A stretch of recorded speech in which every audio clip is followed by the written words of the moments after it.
For thousands of years, we have looked at the night sky and believed that the illuminated stuff was all that made up our universe. Scientists now realize it's not what shines in the light, but what hides in the dark that holds the true secrets of our sky. There is a mysterious dark matter that binds stars and galaxies together, and strange particles like WIMPs, axions, and machos might be to blame. And there is a dark, repulsive energy that is creating space in the universe, but driving the galaxies further and further apart to a dismal fate. Combined, dark matter and dark energy make up 96% of the universe. And uncovering their secrets is like making the one-in-a-million shot. If uncovered, the ultimate fate of the universe might be revealed. Will it crash and burn in a horrific collision of gravitational forces? Or will dark energy tear the universe apart? The betting is the universe will die in ice. Understanding these two quantities, dark matter and dark energy, is really fundamental to understanding the universe. This is a trip to the dark side of the universe. This is the hunt for dark matter and dark energy.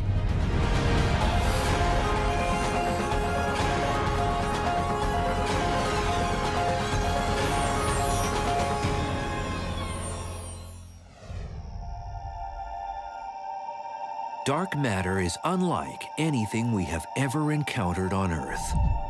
Billions of these strange particles pass through everything they encounter each second. They are so massive in weight, they have the power to influence the galaxies, how they form, and how fast they spin. Dark matter's invisible presence is everywhere, or so it seems. Science has not directly proven dark matter particles exist. There are many suspects, but no answers. And observing something you can't see isn't easy. It doesn't emit light and it doesn't absorb light. It doesn't interact with light at all. Not only does it not shine, you can't easily see it in obscuration. But the evidence is there. Science knows it. Every textbook on the planet Earth says that the universe is made out of atoms and some subatomic particles. Well, all those textbooks are wrong. And they are going underground to prove it. When they hear about this invisible matter called dark matter, they say, bah, humbug, show me proof that dark matter exists. Sudan, Minnesota, 200 miles from any major city lights. A perfect place for hunting dark matter, but not for obvious reasons. So you'd think we'd want to look up in the sky for dark matter. That's where dark matter's coming from, after all. But instead, we're going to don our helmets and we're going to walk down into this mine. 2,431 feet underground is the Sudan National Laboratory, an abandoned iron mine reconfigured into a research facility. This is just one lab of many around the world going underground to shield experiments from cosmic rays. Each are racing to detect dark matter, an invisible particle that has only been indirectly observed, but never captured. We've been at this for now a decade, and we have yet to see a dark matter particle. The hunt for dark matter started almost a century ago. Astronomers finally had the tools to see deep into the night sky, and the questions began. So it wasn't until the 1920s that the technology developed well enough so that we could take little fuzzy patches that people had noticed in their telescopes and resolve them and figure out what they are. Then Edwin Hubble shocked the world and declared the universe was bigger than just the Milky Way. People realized that some of these little fuzzy patches are separate galaxies, just like our Milky Way galaxy. As astronomers discovered new galaxies, Caltech professor Fritz Zwicky looked up to the neighboring Coma cluster of galaxies and observed something strange. When he measured what the motions were in the Coma cluster of galaxies, he got an estimate for how much mass there was in that cluster. Then he compared it to how much mass you could actually see by looking at the galaxies. Something didn't add up. The galaxies were moving too fast within the cluster for the amount of illuminated stuff he could see. By his calculations, there should have been 160 times more illuminated mass to account for the random speeds of galaxies in the cluster. Something else was affecting their motions. But what was it? He analyzed their motions and concluded that the cluster could not be stable unless there was a large amount of dark matter present. In 1933, he was one of the first people to really grasp the significance of the presence of dark matter. He called it missing matter. Dark matter, an invisible mass that was gravitationally attractive and was able to affect the speeds of entire galaxies in a cluster. Revolutionary thinking, yes, but the discovery was largely ignored. I think that people took Zwicky seriously, but they didn't jump to any conclusions. This was a time when the universe was just beginning to be explored. It was the 1920s when we first realized there were galaxies outside our own. What we didn't know back then was whether it was simply galaxies or stars or gas or dust that we couldn't see, or whether it was something truly different. Zwicky's observations were based on measuring the mass in the stars and galaxies. But how do you weigh stuff in space? You can't go and put the sun on a scale. That's a little bit hard. But what you can do is you can measure how fast the planets are moving around the sun. And the more stuff there is in the sun, the faster those planets have to move to stay in their orbits. Newton and Einstein both said the more mass or stuff you have in an object, the more gravitational pull it will have. And the further an object is from the center, the slower it should travel in orbit, because the gravitational pull is weaker. According to Einstein's general theory of relativity, or even according to Newtonian gravity, all of the galaxies are pulling on each other. It's like the sun's influence on our solar system. The mass of the sun pulls Mercury faster than Pluto because Mercury is positioned closer to the sun. Likewise, for a galaxy, you would expect that as you got further and further away, things are moving more and more slowly to stay in their orbits. But Zwicky didn't observe that. Neither did a young scientist named Vera Rubin 50 years later. She was observing the rotational curves of galaxies, similar to the Milky Way. Like Zwicky, her observations also seemed strange. What Vera Rubin actually measured was that as you got further and further away, the velocity of the orbiting gas and dust remained constant. What Rubin observed was as if a city were a galaxy and every car on the road was a planet or star. And despite the amount of traffic, every car traveled around the city at the same speed. This same consistent rotational speed, despite the amount of stuff or traffic, was exactly what Rubin observed. The outer parts of the galaxy were rotating fast enough that there must be a lot more mass, otherwise the galaxy would have flown apart. The only way to resolve this paradox of galaxies which spin 10 times too fast is to assume that there is a halo of invisible matter surrounding the galaxy, keeping the galaxy whole. Dark matter was present in the galaxies, and it had enough mass to keep the rotation speed constant. Imagine that I am the dark matter. This ball is a star orbiting me because my gravitational force is keeping it in place. But even if you couldn't see me, you would know that there must be something here, otherwise the star would just zoom off in a straight line. There must be something causing that gravity, and that's how we know that there must be dark matter.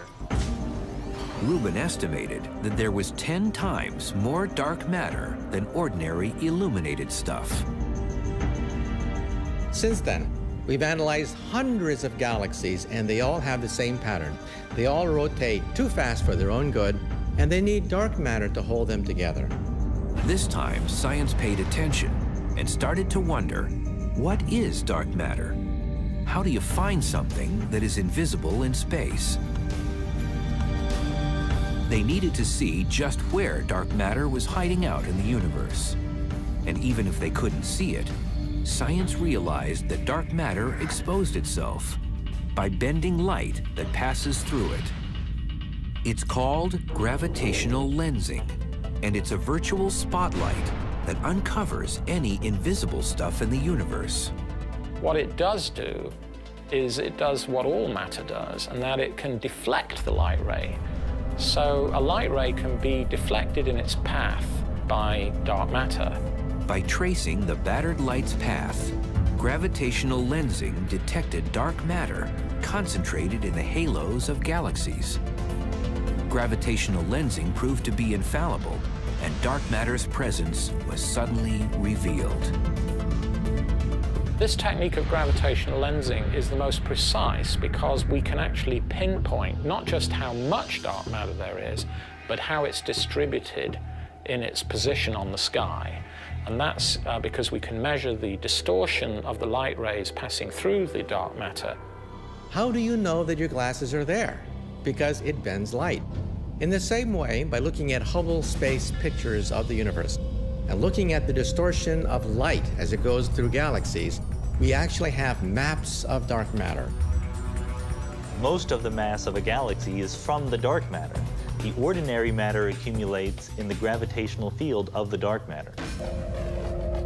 But once dark matter came on the scene, scientists wondered if it was a new, undetected particle or just invisible, ordinary matter. When people found dark matter, everybody wanted to know, well, what is it, you know? And of course, the first answer is it's just the stuff that makes up you and me, but it's not shining. Scientists started to investigate objects in the universe that didn't emit light. Black holes were considered. They don't emit light, can draw matter to themselves, and are detected with gravitational lensing. It could take the form of black holes or machos, massive compact halo objects, which are basically dark, small stars that don't give off a lot of light. Machos hide out in the halo of the Milky Way and are detected by gravitational lensing. But there weren't enough to account for the amount of dark matter needed. Failed stars like brown dwarfs were also suspected. They are massive enough to make up dark matter's presence. Whatever dark matter is, there is way more of it than the ordinary matter of stars and planets. 10 times more. All of the stuff that you can construct from ordinary atoms, protons and neutrons and electrons, cannot possibly be enough to account for the total amount of matter that you see in galaxies and clusters. Scientists continued to present new suspects as the search continued for dark matter. Previously discovered exotic particles like neutrinos were reconsidered. Like dark matter, neutrinos are passing through the Earth millions of particles at a time. But they are too light to account for dark matter's effect on gravity. And scientists can recreate neutrinos in particle colliders. They also come from the sun. Axions is also another possible dark matter candidate. They were invented to explain a particular glitch in one of the particle physics theories. They would be extremely light, so you search for them in a completely different way than what we're doing. But they would also be very numerous, and so they could possibly be the dark matter. Axions are very light and are believed to have been created at the moment of the Big Bang, just like dark matter. But theories suggest that they can change to protons, while dark matter is stable. After exhausting all the usual suspects, many scientists believe dark matter is a new exotic particle, unlike anything on Earth. And billions are passing through us every second. Up until the discovery of dark matter, scientists believed the universe was made only of protons, neutrons, and electrons. the stuff everything on Earth is made of. And we know it has some mass, and we're left with something that we've not yet detected. But to be a perfect dark matter candidate, it must have certain physical properties, and none of the usual suspects were fitting the crime. So we know that the dark matter is some ponderous substance. We know that it's not moving too quickly, and we know that we can't see it. Dark matter particles are not traveling at the speed of light, and they don't interact with you and me or anything pretty well, and that's why it's been so difficult to track down these particles. And it doesn't interact with ordinary matter except through gravity.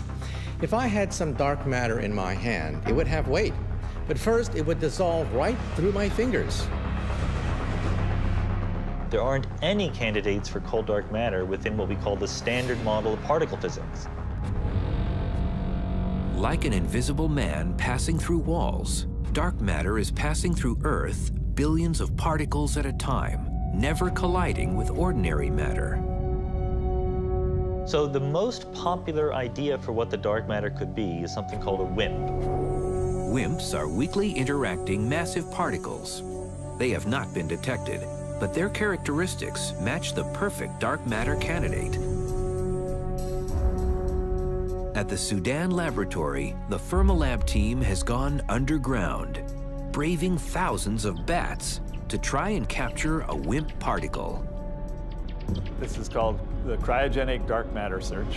CDMS is the acronym for it. This was an iron ore mine until 1962 when it shut down. We're half a mile underground. Fermilab has designed a machine that at sub-zero temperatures can detect a dark matter particle passing through it. And its sensor is made of germanium, a dense metal jam-packed with atoms. It's a very pure block of germanium. It's got on the surface of it a pattern of tiny little thermometers, basically, that are able to detect when a particle passes through this hockey puck-sized chunk of germanium. Dark matter is streaming right through us right now without doing anything. Very occasionally, it will bump into the nucleus of an atom, and that's the signature that we're hoping to see. To get a clean dark matter hit, Fermilab needed to filter out junk from space. We would get so many particles that it would be really trying to sift a needle in a haystack. Fermilab's experiment picks up all matter that passes through this detector. The less junk in the air, the easier it will be to detect a dark matter particle. Because dark matter doesn't interact easily with regular protons and electrons, Fermilab has frozen the germanium pucks to near sub-zero temperatures. If a dark matter particle comes through and hits a nucleus, it will actually change the temperature of the crystal very slightly. And so we're looking for that tiny change of temperature in the crystal to signal that a dark matter particle has passed by. 16 germanium pucks sit in a chamber inside a clean room. So we're suited up, we're about to go into the experimental room. It's a class 10,000 clean room. That's why we're all suited up, so we don't carry in any dust, because that would cause a background for the experiment. So let's go inside. So we have scintillation counters that are catching any cosmic ray particles that get all the way down underground here. So right here is what keeps our experiment cold, that tiny little bit above absolute zero. This is a dilution refrigerator. So way inside here are the germanium and silicon detectors. So we're just waiting for a WIMP, a dark matter particle, to get down to this depth and hit one of those germanium and silicon crystals that's buried way inside all this shield. Fermilab has been visiting the mine for nearly 2 years, trying to capture dark matter. This is far harder than it sounds. Although billions of particles are passing through Earth at one time, it's a 1 in a million shot dark matter will interact with ordinary matter. Getting a dark matter particle to hit a germanium atom is like an archer trying to hit a bullseye when the target is a mile away. All of these green lights indicate particles passing through the germanium and silicon detectors that we saw downstairs. These are almost certainly all background particles, but maybe it's buried in there someplace as a WIMP. But we won't know until we analyze the data. Hunting dark matter is tedious. Each day, the Fermilab team reports to the underground lab, analyzes data, and perfects their ping-pong game while waiting for the one hit that will prove dark matter exists. But for all this effort and waiting around, no dark matter has been detected by Fermilab or by anyone else. Unfortunately, we've seen precisely 0 dark matter particles so far. Any day now, we may have the announcement that physicists have captured dark matter in a bottle. We have a hypothesis. It certainly seems to explain the universe we live in, but the plain fact is we haven't yet detected this cold dark matter particle. Finding dark matter will not only give us proof of its existence, but might also answer the other big questions of space. Detecting dark matter directly will give us a window onto what was going on 1/10,000th of a second after the Big Bang. If scientists can discover what dark matter is, they might also discover how the universe behaved early in its life. Dark matter is not only a mysterious quantity in the universe, but also it's fundamental to why we're here, in fact. It would be difficult to form galaxies and hence, the solar system and hence life on Earth.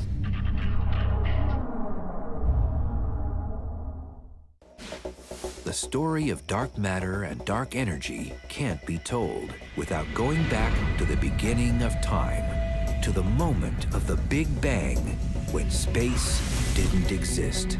There is no center where you can point to, and that's exactly the analogy for the Big Bang. There is no direction in the sky from which all the galaxies are expanding. From this moment of nothing to a violent explosion, space was created, and the universe began to grow from a seed. Particles formed in a nuclear fusion of gas and energy. Ordinary matter was reacting with other ordinary matter. The early universe was, in fact, a nuclear reactor when it was 1 minute old. And 380,000 years later, bits of particles began to cluster, creating the seeds from which stars and galaxies would later form.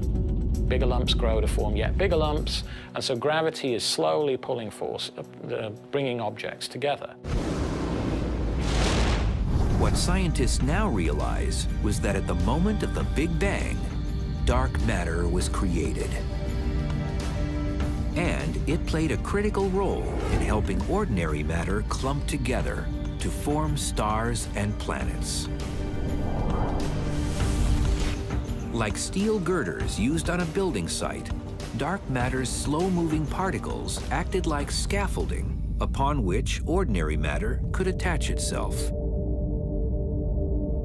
We believe that because it's cold and doesn't interact very much, that dark matter was pulled together by gravity very slowly over time and actually formed the seeds around which normal matter coalesced into galaxies. It's like a cosmic web, like a spider's web, where there are strands of dark matter, and where these strands intersect, like a scaffolding pattern. So in a sense, the dark matter is the framework. It's providing the scaffolding for the shining galaxies that we can easily see.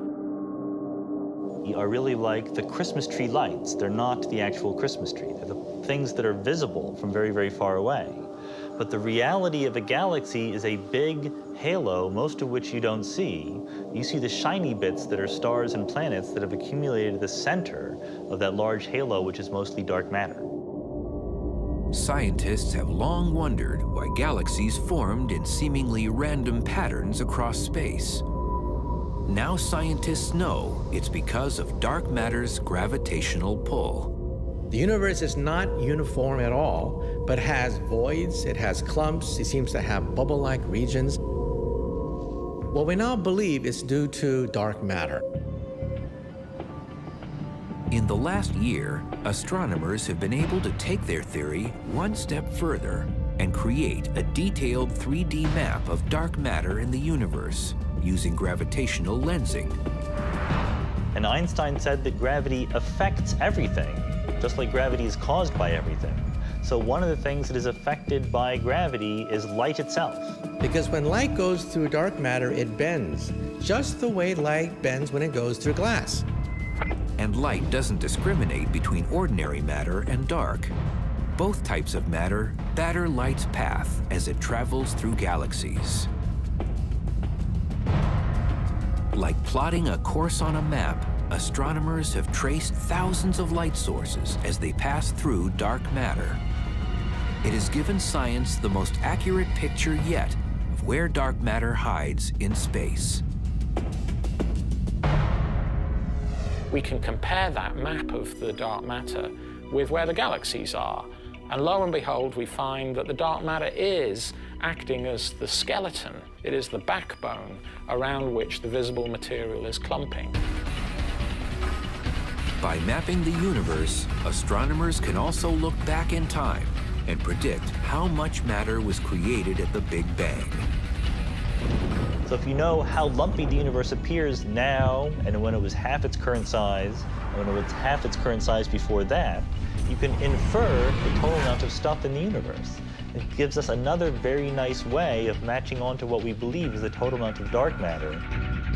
It's estimated dark matter makes up 23% of the universe, while ordinary matter makes up only 4%. You need a lot of dark matter to account for the total amount of gravity that exists in these clusters and galaxies. But what makes up the final 73% of the universe? Scientists were shocked to discover a new mysterious dark energy was dominating space.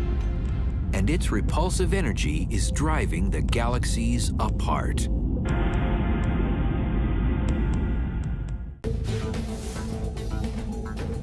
Science always assumed that although the universe continues to grow in size, it would eventually slow in its expansion, or perhaps even collapse on itself. Gravity would overcome any momentum it had. But while measuring the expansion history of the universe, scientists were shocked to realize that the universe wasn't slowing down, it was speeding up. And a grim fate awaited any living thing.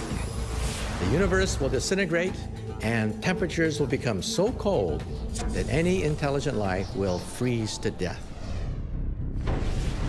From the moment the Big Bang created the universe, space has been expanding and never stopping, carrying galaxies along for the ride.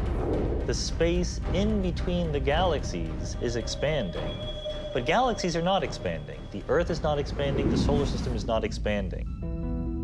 Edwin Hubble first discovered galaxies were moving away from the Milky Way in 1929. By realizing the more distant galaxies move faster away from us than the nearby ones. He realized he could measure their velocities by studying their wavelengths through a prism. It's called measuring the redshift and is still used to measure distances in space. And he found that, in fact, the greater the distance of a galaxy right now, the greater the speed with which it's moving away from us. That is, the greater its redshift. A few years ago, astronomers decided to use redshift measurements to measure the expansion history of the universe. But how do you measure the entire expansion history of the universe?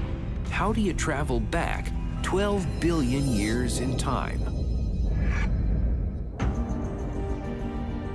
We have the capability of going back in time directly to observe the past. So much in the same way as a geologist, looks at layers in the Grand Canyon, and as he goes down into lower and lower layers, looking back in history. If you look at progressively more distant galaxies, you're looking at them as they were at progressively greater times in the past. To measure expansion history, scientists used Type 1a supernovas as their standard candle. One example of a standard candle might be a 100-watt light bulb. You could have a bunch of these things sitting around in your room at different distances from you. then the more distant ones will appear fainter and the more nearby ones will appear brighter. Type 1a supernovas are always consistently brilliant, no matter where they occur in space. A supernova is the colossal explosion of a star at the end of its life. It just goes kabam! And it occurs when a dying star known as a white dwarf goes through a nuclear runaway and just literally blows itself to smithereens. We find the Type 1a supernovae in very distant galaxies, so they look really faint, and then we compare them with Type 1a supernovae in nearby galaxies whose distances were measured using Cepheid variables or some other technique. Using these Type 1a supernovas, two different teams set out in the 1990s to measure the deceleration rate of the universe. But to capture supernovas as they occur, astronomers had to put the universe on surveillance. You can compare this a little bit to perhaps surveying a casino. So all these cameras are on all the time, and most of the time they don't find much of anything interesting, but occasionally they find what they're looking for. You have to look at lots of galaxies. So what we did is we took large telescopes with cameras that have wide fields of view, about as wide as, say, the width of the full moon. And we took many snapshots of space using this wide field camera. And each snapshot contains tens of thousands of galaxies. And by comparing the apparent brightness of the distant Type 1as with those of the nearby Type 1as in nearby galaxies, we can get the distance of the distant galaxies and hence the amount of time that we're looking back in the history of the universe.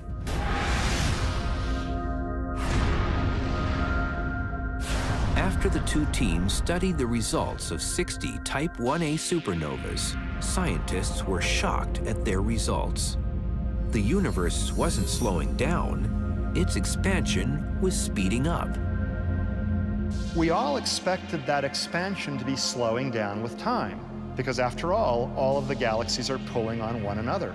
We were so confident we were going to measure the rate at which the universe was slowing down, and then we found, of course, a negative answer. The universe is not slowing down, it's speeding up, and this was just a big mystery. That is really, really weird. You know, we expected to measure some amount of slowdown, and instead it's expanding more quickly. That's like the wrong sign, right? We were really afraid that we had gotten completely the wrong answer. We rechecked our measurements, we checked the analysis. A bunch of people on each of the two teams did the measurements and the analysis independently and kept getting the same result. One of the greatest shocks in the world of cosmology just in the last few years has been the realization that our universe is accelerating. This repulsive force driving the universe was called dark energy, an invisible energy that was nothing anyone expected or understood. It suggests that over the largest distances in the universe, there's a repulsive effect that dominates over gravity. And dark energy was creating space, taking galaxies along for the ride. This energy that appears to fill the universe and stretch the expansion of the universe faster and faster with time is now known as dark energy. So here I throw the apple, and initially it's decelerating, and then dark energy makes it accelerate away from me. So you throw the apple, and it just zooms away faster and faster with time. Like the apple forever traveling into space, galaxies are being carried away as more space is created.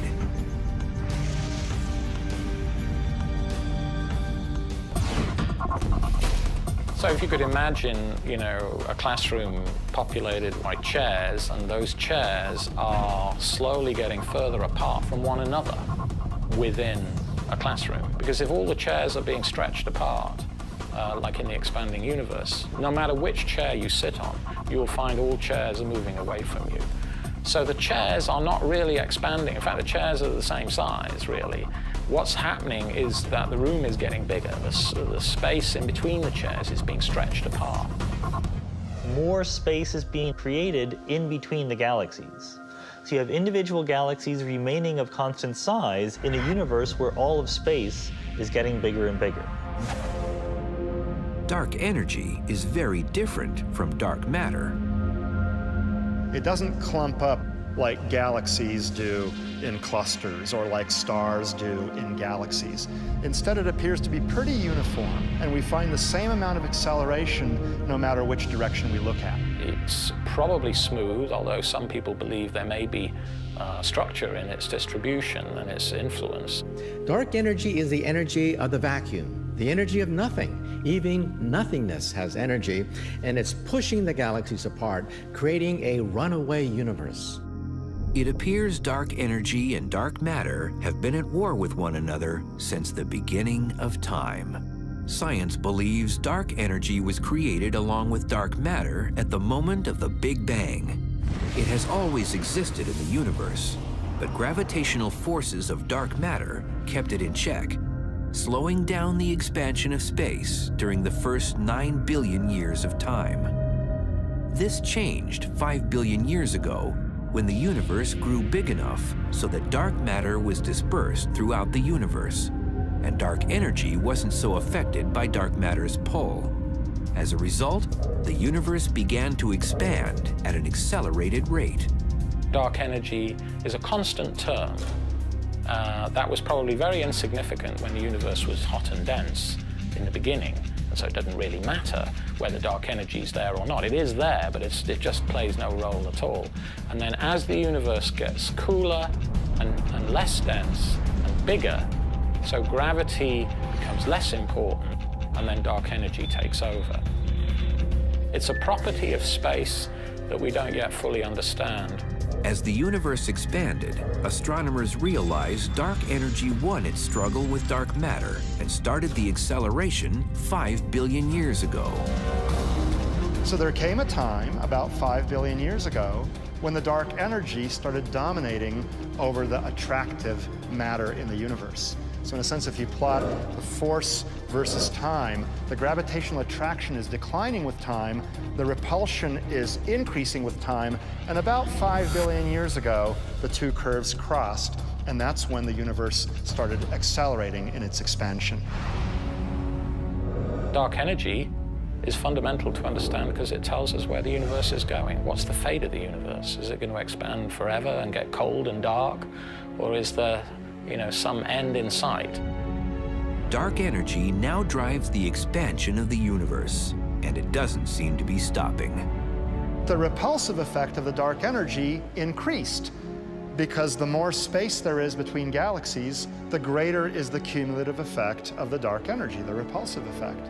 And individual galaxies seem destined to a lonely existence. So it looks as if this is the end of everything. Surprisingly, the theory of dark energy was proposed and discarded long ago from one of physics' greatest minds. He called it his biggest blunder. His name was Einstein, and he might have been onto the greatest discovery of the 21st century 80 years before anyone had a clue. Science now understands that dark energy is creating and expanding space. But in the early 20th century, astronomers believed the universe was only as big as the Milky Way and would never grow in size. But Einstein had just formed his theory of relativity and decided to test it on the static universe. But as hard as Einstein tried, he could not balance his equation to equal a static universe.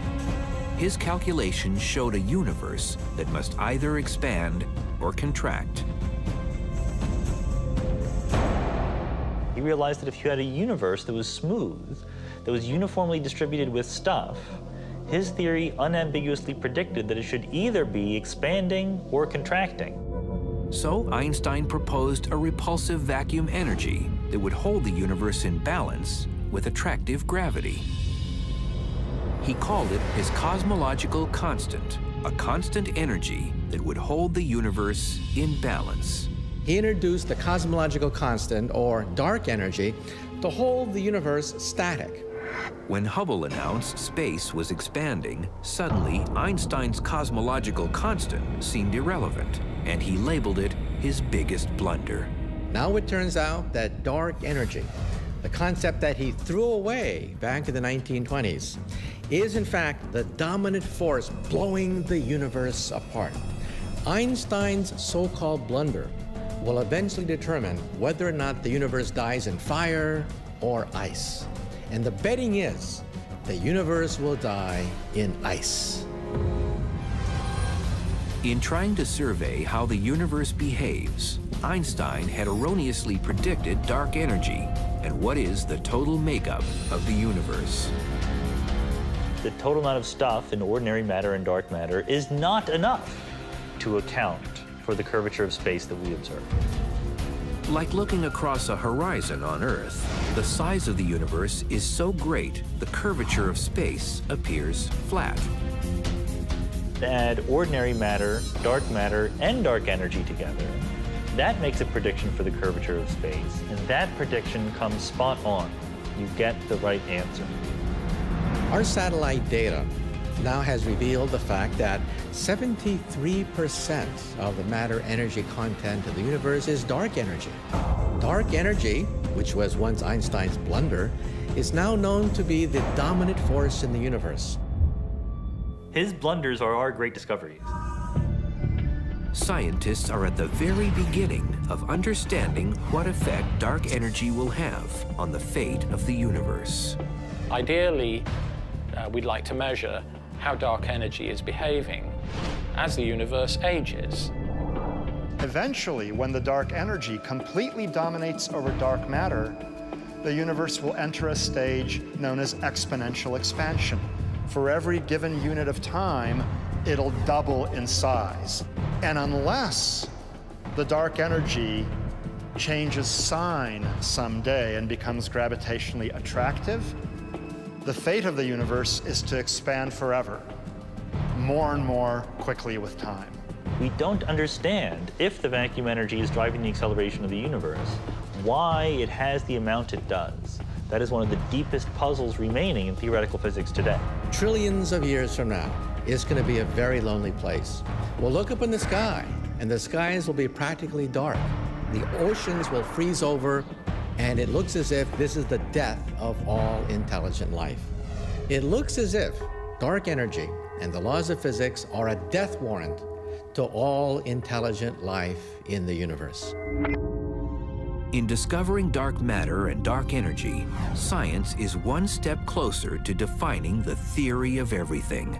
One equation that will define the entire workings of the universe. Once we have the theory of everything, we'll be able to answer some of the deepest questions ever since man and women first looked at the heavens. This could be the crowning achievement of 2,000 years of investigation into the laws of nature ever since the Greeks asked the question, what are things made of?